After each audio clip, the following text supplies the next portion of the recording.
the Drake versus UMG Kendrick Lamar defamation lawsuit. And in good time for us to have a weekend of celebration, baby.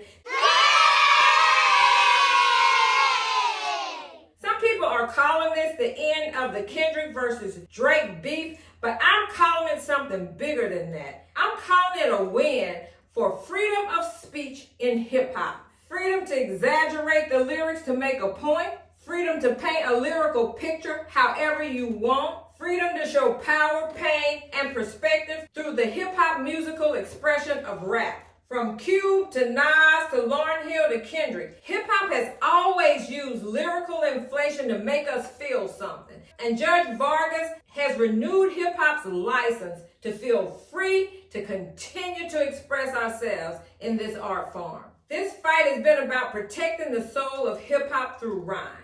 Judge Vargas has sent a message that has resonated throughout the hip-hop community, that hip-hop is still alive and the freedom to express yourself through rhyme and rap is restored. Rap won, I won. And only one person should not be resting tonight. It's the person who has left a permanent stain on hip-hop culture, and that is Aubrey Drake Graham. Drake is a troll who lost a rap beef and then tried to use the legal system against hip-hop. Rap lyrics have rarely been taken literally. They've always been creative expressions of art, hyperbole, and exaggerated truths. And now it took a federal court in New York to etch this concept in stone. Hip-hop has always been our newsroom. It's where Black storytellers have spoken pain and used imagination to express our feelings and tell our stories for 50 years. We've been able to talk street life without being a criminal. We've been able to talk trauma without being a victim,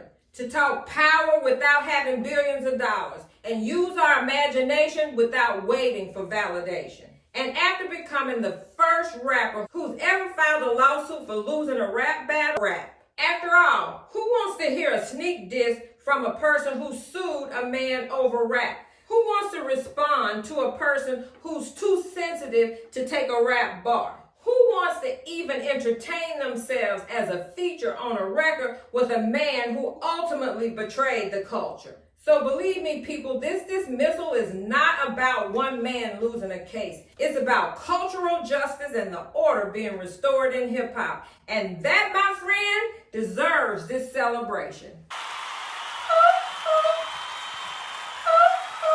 And as always, there should be an adult in the room, and thanks for stopping back by the house.